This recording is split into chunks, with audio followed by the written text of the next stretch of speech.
بسم اللہ الرحمن الرحیم۔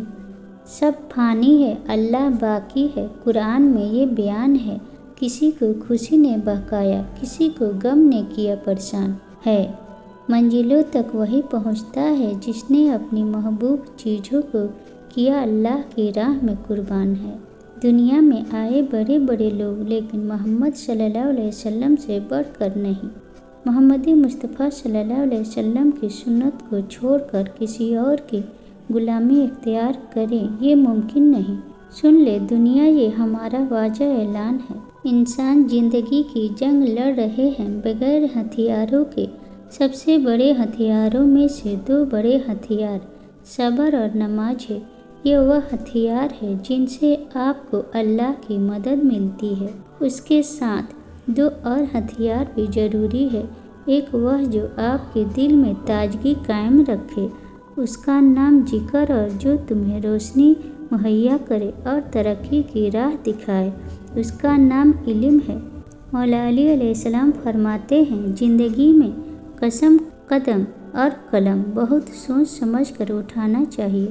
الفاظ ہی سب کچھ ہوتے ہیں، دل جیت بھی لیتے ہیں اور دل چیر بھی دیتے ہیں۔ جب کوئی دوست تمہیں اپنا راز بتائے تو یہ سمجھ لینا کہ وہ اپنی عزت تمہیں امانت دیتا ہے۔ اس میں کبھی بھی خیانت مت کرنا۔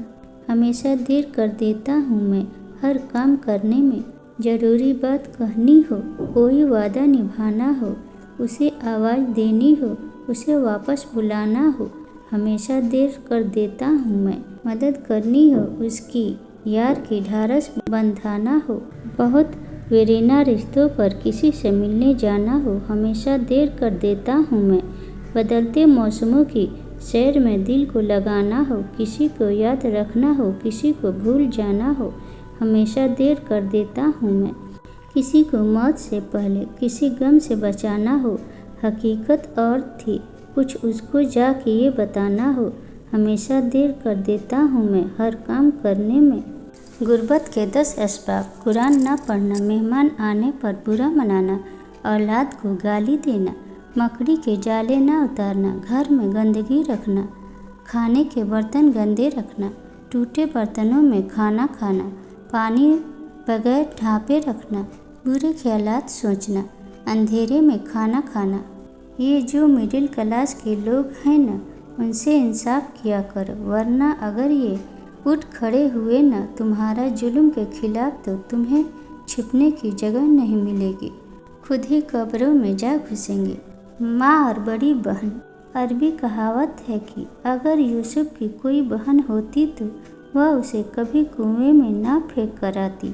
اس دنیا میں ماں کے بعد اگر کوئی عورت تمہیں ماں کی طرح پال سکتی ہے تو وہ تمہاری بڑی بہن ہے۔ ایک آدمی کہتا ہے کہ ایک دن میں نے اپنی بیوی کے منہ پر تھپڑ مارا، وہ پہلی دفعہ تھا۔ وہ بہت روئی، بہت پریشان ہوئی، پھر ہماری صلح بھی ہو گئی، لیکن اس دن کے بعد سے اس نے اپنی خوشیاں، پریشانیاں اور دکھ سکھ میرے ساتھ بانٹنے چھوڑ دیے۔ وہ اب مجھ سے کھل کر محفوظ طریقے سے بات نہیں کرتی۔ میں نے محسوس کیا تاکہ میں نے اس کے حفاظتی حصار کو ختم کر دیا، اور میں نے شاید اپنی جگہ بھی کھو دی۔ جب زندگی بکھرنے لگے، جب آنکھوں سے آنسو ٹپکنے لگے، جب حوصلے ٹوٹنے لگے، جب خاموشیاں بیاں سے باہر ہونے لگی، اور جب دل دکھ سے بھرنے لگے، تب ذرا سا رکیں، تب ذرا سا رک کے سوچیں، ہاں کوئی نہیں مگر رب تو ہے نا پاس، اور مجھے اللہ ہی کافی ہے۔ وہی لوگ انمول ہوتے ہیں جو پریشانی میں دلاسا دیتے ہیں، عقل کی بات کرتے ہیں، ہمیشہ تنہائی میں اصلاح کرتے ہیں، کوئی لالچ نہیں رکھتے۔ ایسے لوگ قیمت سے نہیں بلکہ قسمت سے ملتے ہیں۔ دنیا میں سب سے پیارا موسم دل کا ہے، اور سب سے خوبصورت جگہ بھی انسان کا دل ہے۔ اس لیے دل میں عفو، رواداری، سچائی، محبت اور ایمانداری کے ایسے گلاب لگانے چاہیے جن کی خوشبو سے دل ہمیشہ مہکتا رہے، تاکہ جب کبھی ہم دنیا سے ہٹ کر خود میں پناہ ڈھونڈیں تو ہمیں خود میں بے چینی نہیں بلکہ سکون اور راحت ملے۔ اسلام میں عورت کا مقام۔ جب بیٹی ہوتی ہے تو باپ کے لیے جنت کا دروازہ کھلواتی ہے، بیوی بنتی ہے تو اپنے شوہر کا آدھا دن مکمل کرواتی ہے، اور جب ماں کے درجے پر فائز ہوتی ہے تو جنت اس کے قدموں تلے رکھ دی جاتی ہے۔ غلطی کرنے کے بعد اگر دل میں کھٹکا محسوس ہو رہا ہو کہ کچھ غلط کیا ہے تو اسے رحمان کی ہدایت اور ضمیر کی آواز سمجھ کر اپنے کریم رب سے معافی ضرور مانگ لینی چاہیے۔ اس پر ڈٹ نہیں جانا چاہیے کہ نہیں میری غلطی نہیں ہے۔